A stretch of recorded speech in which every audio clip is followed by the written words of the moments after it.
আর সোনার দেশের সোনার উপদেষ্টারা, সোনার সমন্বয়করা গাড়িতে পতাকা লাগায়া ইলিশ পাঠানোর জন্য বন্দোবস্ত করছে। এখনো কেন মোদির প্রতি এত প্রেম থাকবে?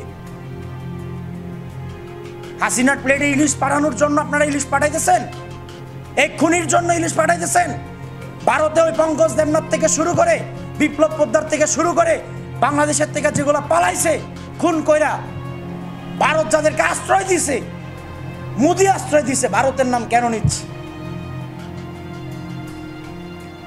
এই মোদি, এই বিজেপি সরকার, তারা এদেরকে, বাংলাদেশে খুনিদেরকে যারা আশ্রয় দিছে, এদের প্লেটে ইলিশ তোলার জন্য আজকে ইলিশ পাঠাইতেছে। আপনাদের কাছে প্রশ্ন, এই যে ডক্টর আসিফ নজরুল স্যার, আপনি যে বলছেন 2019 সালের আপনার ফেসবুক পোস্টটা তো ভাইরাল হয়েছে, আপনি তখন খুব সুন্দর করে লিখছেন যে সীমান্তে মানুষ হত্যা করে, হ্যাঁ, তারপরে আপনার বাংলাদেশে পানি চুরি করে, নদীর উপর অবৈধভাবে বাঁধ দেয়।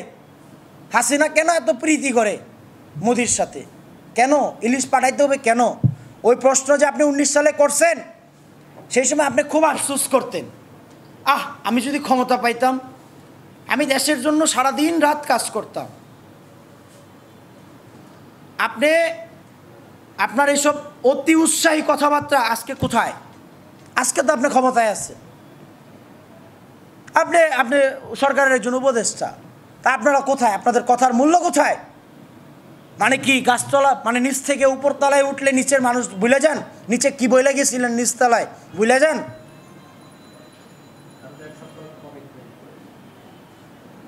কিছুদিন আগেও বললেন যে ভারত ইলিশ যাবে না। একটু আগে দেখলাম মৎস্য প্রাণী সম্পদের উপদেষ্টা, হ্যাঁ, উনি বলতেছে যে উনি জানে না। লাস্ট 1 ঘন্টা আগের খবর, উনি জানে না। উনি কি জানে? উনি জানে যে এটা তো বাণিজ্য মন্ত্রণালয়ের বিষয়। আরে মন্ত্রণালয় আর মন্ত্রণালয়ের মধ্যে অসমন্বয়তা কেন থাকবে? সমন্বয়হীনতা কেন নাই? কি উদ্ভট কথা! দায়িত্বশীল জায়গা থেকে থাইকা, মানে আপনি বলতেছেন যে বাণিজ্য মন্ত্রণালয় দিছে, এটা আমি জানি না। আরে মানে দায় সারা কথাবার্তা। আপনার দায়িত্বশীল জায়গা থেকে দায় সারা কথা বলতে পারেন না আপনি? বাণিজ্য মন্ত্রণালয় কি মৎস্য প্রাণী সম্পদ মন্ত্রণালয়ের পারমিশন ছাড়া এটা কি পাঠাইতে পারে? এগুলো কি ছেলে খেলার কথাবার্তা বলতেছি? এটা কি আমরা কি ওই যে ক্লাস ক্যাপ্টেনদের যে বৈঠক হয় ক্লাস 6-এ, আমি ক্লাস 6-এ ক্লাস ক্যাপ্টেন ছিলাম, ইন্টার পর্যন্ত ছিলাম। ক্লাস ক্যাপ্টেনদের 6-এ থাকতে 5-এ থাকতে এরকম ছেলে খেলার একটা বৈঠক হয়, গোল টেবিল বৈঠক হয়। এই তুমি শাপলা সেকশনের ক্যাপ্টেন, তুমি রজনীগন্ধার ক্যাপ্টেন, তুমি হচ্ছে কামিনীর ক্যাপ্টেন। তা আমি কামিনীর ক্যাপ্টেন ছিলাম। তা আমাদের মাঝখানে এইভাবে এরকম ছেলে খেলার মাঝে মাঝে বৈঠক হইতো যে তুমি এটা দাও তো, ওরে আজকে ছুটি দাও, ও একটু ভুল করছে আর মাফ করো। মানে কি এটা কি ওই ক্লাস 6-এর ক্যাবিনেটের ক্যাপ্টেনদের ক্যাবিনেট? এটা জাতির সাথে মশকরা করতেছেন, এই এত রক্তের সাথে মশকরা করতেছেন। এগুলার জবাব কিন্তু দিতে হবে, কারণ আমরা জবাবদিহিতার রাষ্ট্র ব্যবস্থায় তৈরি করার জন্য এত রক্ত দিচ্ছি। হাজার হাজার ছাত্র জনতা, লক্ষ লক্ষ মানুষ রাস্তায় নাইমা আসছে সাম্য মানবিক মর্যাদার বাংলাদেশ প্রতিষ্ঠা করার জন্য, বৈষম্যহীন বাংলাদেশ প্রতিষ্ঠা করার জন্য।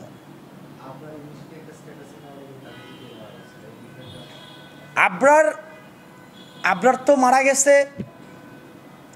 আমরা ব্যর্থ, বুঝছেন, আসলেই ব্যর্থ। আমরা এখনও ব্যর্থ না হইলে আবরারের মানে স্পিরিটটা যে সে যেই কারণে জীবন দিয়ে গেছে, আমরা এখনো পর্যন্ত এই রিসেন্ট কিছুদিন আগেও তো বাদ খুইলা দিয়া আমাদের মানুষ মাইরা ফেলছে একটা পূর্ব সতর্কতা ছাড়া। সারা বছর বাদ দিয়া রাখো,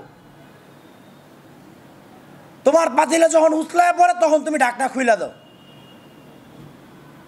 কি আবরার কি সত্য কথাগুলো বলে গেছিল এই শহীদ আবরার? আল্লাহ তারে জান্নাত নসিব করুক। কি নির্মমতার ভাবে তারে মাইরা ফেলা হয়েছে। ওই আবরারে যারা মারছে তারা এখনো বিভিন্ন জায়গায় মানুষ মারতেছে। এই রাষ্ট্রটারও তারা মাইরে ফেলতেছে। এখনো সমন্বয়কদের ভিতরে ওই আবরার যে হত্যাকারী খুনিদের পেতাত্তারা এই সমন্বয়কদের ভিতরে ভর করে আছে, এবং একদম ন্যায্য ভাষায় বলতে পারি এই উপদেষ্টাদের ভিতরেও এগুলা ভর করে আছে। আর না হলে এই ধরনের উদ্ভট সিদ্ধান্ত কেন আসবে? এই ভারতের যে তাবেদারি, বাংলাদেশের উপরে যে তাদের একটা নিপীড়ন চালানো, নিষ্পেষণ চালানো, এবং বাংলাদেশে তারা বিভিন্নভাবে শোষণ করবে, এই নীতির বিরুদ্ধেও কিন্তু হাজার হাজার মানুষ আজকে আওয়াজ তুলতেছে। এই যে আবরারের ছায়া সবার মধ্যে আসছে, এই ছায়াগুলো তো আজকে প্রশ্ন করতেছে, ছায়াগুলো প্রশ্ন করতেছে। কি প্রশ্ন? যে এত কিছু হয়ে গেল, এত মানুষ আজকে জীবন দিল, এত মানুষের রক্ত গেল, আমরা আমাদের জায়গা থেকে আমাদের অধিকার প্রতিষ্ঠা করার জন্য, আমরা এই বাংলার মানুষ তারা 3 বেলা ঠিকঠাকভাবে খাবে, মৌলিক অধিকারগুলো নিশ্চয়তা পাবে। একটা দেশের থেকে কখন মানুষ রপ্তানি করে? যখন আমার দেশের মানুষ স্বয়ংসম্পূর্ণ থাকে, সেই পণ্যটা ভোগ করে, বা আমার উৎপাদিত সেই ফসল ভোগ করে যখন আমার দেশের মানুষ স্বয়ংসম্পূর্ণ থাকে এবং সেটা ক্রয় ক্ষমতার মধ্যে থাকে, তারপরে সেটা রপ্তানির জায়গায় যায়।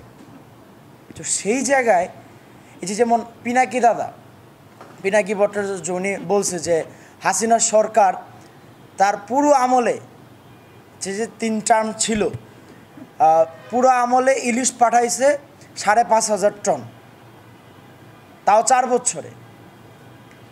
আর প্রফেসর ইউনূস স্যারের সরকার 1 বছরে পাঠাচ্ছে 3,000 টন ইলিশ। তো এই যেমন উনি একজন মানে খুব ভালো বড় মানের অ্যাক্টিভিস্ট এবং রাজনৈতিক সচেতন ব্যক্তি। এই যে আজকে বিভিন্ন মহল থেকে যে প্রশ্ন উঠতেছে, এতে তো পুরা উপদেষ্টা পরিষদ এবং সমন্বয়করা যেই মুখ নিয়ে এই পর্যন্ত বিভিন্নবার বলে আসছিল যে তারা ইলিশ পাঠাইতে দিবে না। এখানে শুধু ইলিশ একটা প্রতীকী ওয়ার্ড বলি আমরা, মানে ভারত তো আসলে ভারতকে লিড কারা করতেছে? ভারতকে নেতৃত্ব দিচ্ছে হচ্ছে বিজেপি সরকার। এই গুজরাটের খুনি কসাই মোদি নেতৃত্ব দিতেছে, এই রক্তপিপাসু অমিত শাহ নেতৃত্ব দিতেছে। আমরা তো একটা দেশকে আমরা প্রশ্নবিদ্ধ করতেছি না, দেশের সাথে আমাদের কোনো কন্ট্রোভার্সি নাই, কিন্তু ওই দেশকে, যেমন বাংলাদেশকে এতদিন এক ফ্যাসিস্ট চালাইছে, খুনি হাসিনা চালাইছে, সে বাংলাদেশে রিপ্রেজেন্ট করছে। ঠিক ভারতের এই ফ্যাসিস্ট হচ্ছে, ভারতের আরেক ফ্যাসিস্ট হচ্ছে মোদি, খুনি মোদি, যারে গুজরাটের কসাই নামে ছিল। এই গুজরাটের কসাইরে তুষ্ট করার জন্য খুনি হাসিনা সরকার এত বছর পর্যন্ত বাংলার মানুষের না খাওয়ায়া, বাংলার গরিব দুঃখী মানুষের মুখে ইলিশ না উঠায়া, সে তাদের প্লেটে, ওই দাদাদের প্লেটে ওই ভারতীয় আগ্রাসন যারা এই পর্যন্ত বাংলাদেশের উপর চালাইছে তাদের প্লেটে ইলিশ তুলে দিছে। সেম কাজটাই তো হইল।